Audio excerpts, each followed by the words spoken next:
Hello, everyone, and welcome back to another episode of Chargers Analytics with Arjun.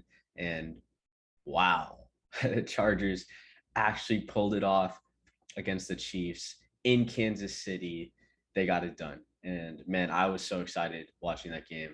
But I mean, there were so many things to take away from that game that ultimately that I will be covering today. And I think it's something that we have to really go over, which is number one, Brandon Staley, number two, Justin Herbert, and really how those two have really changed the franchise. So, plan of attack for today's episode. Number one, we're going to be going through some of Brandon Staley's aggressiveness metrics and just seeing how the win probabilities changed when he went for it on some of those key fourth downs. We're going to be looking at Justin Herbert. Like, is the regression happening? I don't think so. The film doesn't show it. The stats definitely don't show it anymore. And we'll kind of just be going through that and then obviously jump into some of the things I noticed about our opponent, the Raiders, next Monday. So, as usual, let's get right into it. So let's start with some Brandon Staley stuff. I mean, the guy is like one of the most aggressive coaches I think I've ever watched coach. And I mean, he's not afraid to go for it on fourth down, which is really important because when you want to win in the NFL, number one, you have to be aggressive, in my opinion. But when you play the Chiefs, who, like Brandon Staley said, are the Golden State Warriors and can go on these big runs on like in one quarter or across a half, you have to be able to keep your pedal on, like your foot on the pedal. And the Chargers easily could have gone into the half 21-0 if that illegal shift on by Keenan Allen / Jalen Guyton, whoever's fault it is. If that didn't happen, they could have easily gone into the half 21-0, but instead it became 14-3, which turned into 14-10, 17-14. But luckily, Justin Herbert balled out. Brandon Staley called made some good choices. And we're just going to be talking about some of the fourth down decisions. So there's this guy on Twitter, Ben Baldwin, who created this fourth down decision model. And Ben Baldwin's an awesome guy. If you don't follow him already, he's one of the best analytics people out there. So on the 4th and 4, right in the fourth quarter, where Brandon Staley called a timeout, and then he went to go for it, and then there was a false start on Slater. The model actually said he should have kicked it, but this model doesn't take into account wind or weather, time of day or any of that. Like real-time NFL models do. So real-time NFL models usually uses a lot of things like win probability, down distance, time remaining in the game, quarter, how strong each team is relative to their opposing team. But they also take into account weather, time of day, other metrics that this model just can't do because the NFL teams have people running those models while the game is going on, while this is a bot, in essence. So basically, the bot was saying that the Chargers should have kicked for it. And honestly, if it was any other game, they might have kicked for it because, in Kansas City that day, this past Sunday, it was very, very windy. So honestly, the model probably said that the Chargers should have gone for it. Now, the false start happened, and the model actually said that the Chargers had a 7% higher chance to win the game if they kicked the field goal instead of going for it. But, Brandon Staley went for it. Luckily, they got the DPI. Another decision that was really important was the 4th and 4, right? And this was, I believe, 17. Was it 17-17? I think it was 17-14 here. So the model actually said that the Chargers should have kicked the field goal here, but like I said before, it was very windy outside. Plus, I mean, to beat the Chiefs, you have to score touchdowns, not kick field goals. This isn't Anthony Lynn anymore. This is Brandon Staley. So they went for it. They had the really nice fourth down where Herbert honestly had Guyton wide open on the crosser, but he hit Keenan. So that was a really, really impressive thing. So two really important fourth downs, and Brandon Staley went against the grain, saying that even if the model says we should kick the field goal, we're going to go for the touchdown. Now, I'm just going to make this clear. I do not advocate. I did not really want the Chargers to kick or score that touchdown at the end of the game to Mike Williams, the fade. They should have kneeled it and taken the field goal because the chance that Mahomes could have scored is higher than most after the Chargers scored the touchdown, and they missed the PAT.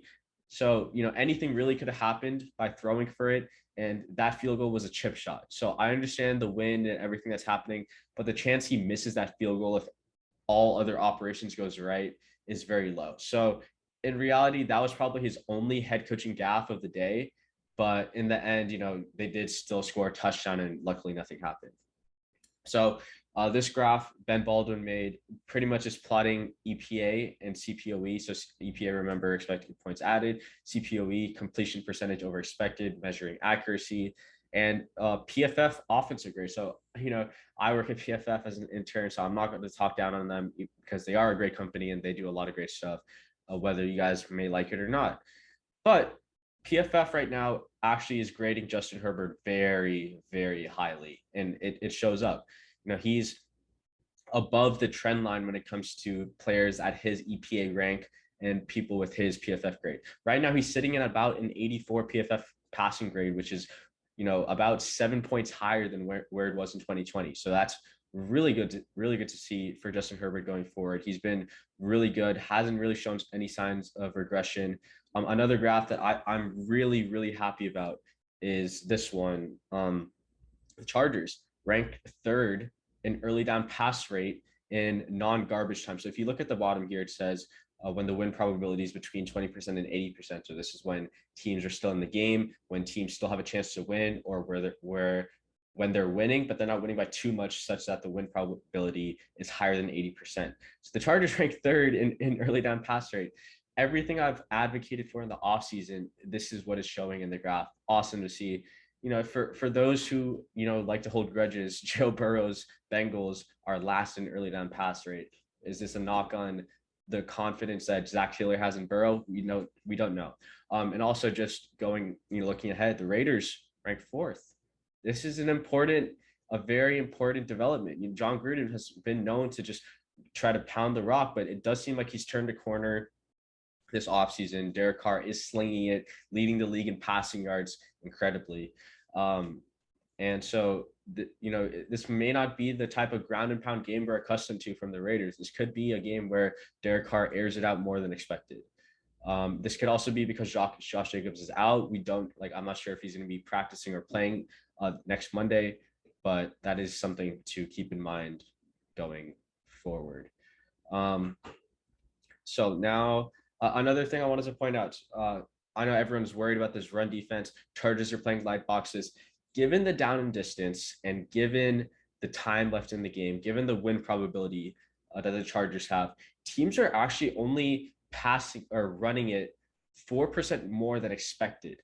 So what that means is Ben Baldwin created this model, which says, given all of these factors, time left in game, win probability model, down, distance, opposing team, possession team, what is the rate that teams should be passing?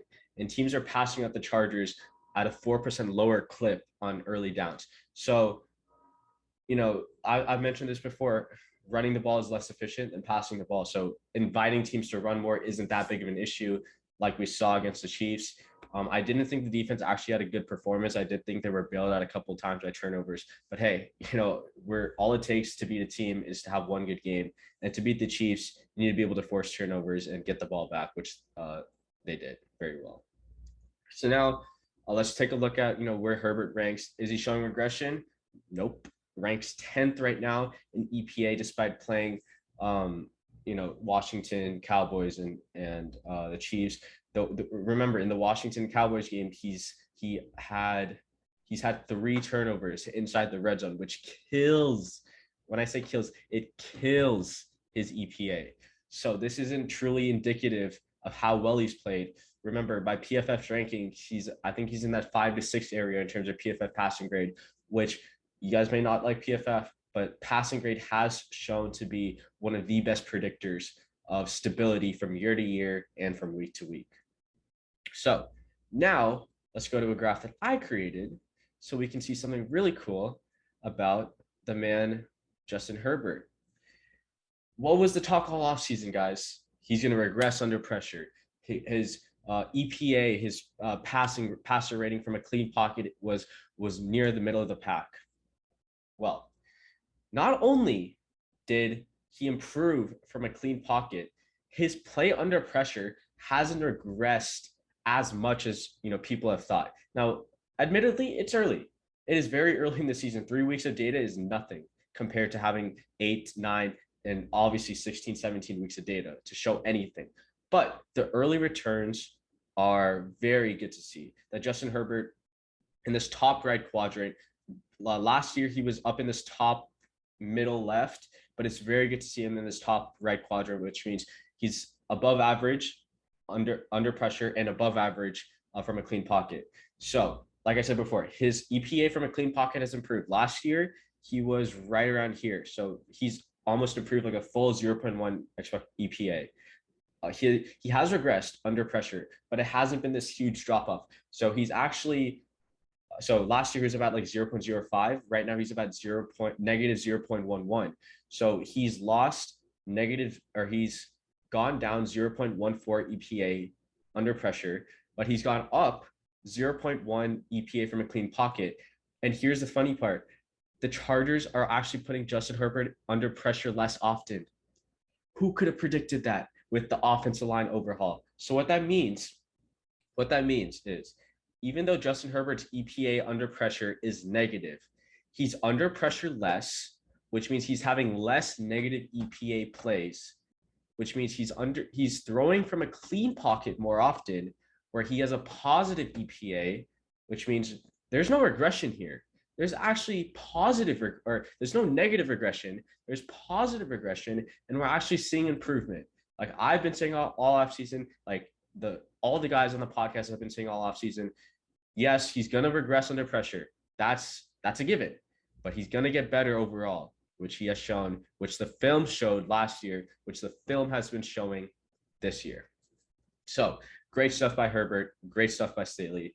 Let's talk a little bit about the Raiders. Derek Carr, he's actually having a pretty good year. I'm not gonna lie. I've watched a couple of those Raiders games. He is slinging the ball, and the Raiders are not afraid to throw it this year. They're putting Carr in situations where they want him to throw on early downs. Here's where he ranks.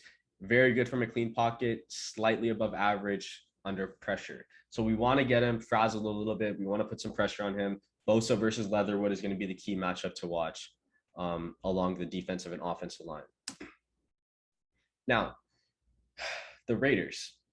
If you told me that their defense was above average after the first 3 games, after playing the Ravens, after playing the Steelers, and then after playing the Dolphins, I probably would have laughed. But they are actually a very improved unit. And, you got to give credit where credit's due. Gus Bradley's turned that defense around. Is it a top 10 unit? Is it top 5? No, obviously not. But Gus Bradley is showing that he's a better defensive coordinator than Paul Gunther. Okay, so what are the Raiders doing? Well, it does seem like they're stunting more with their edge rushers, with their interior defensive linemen a little bit more.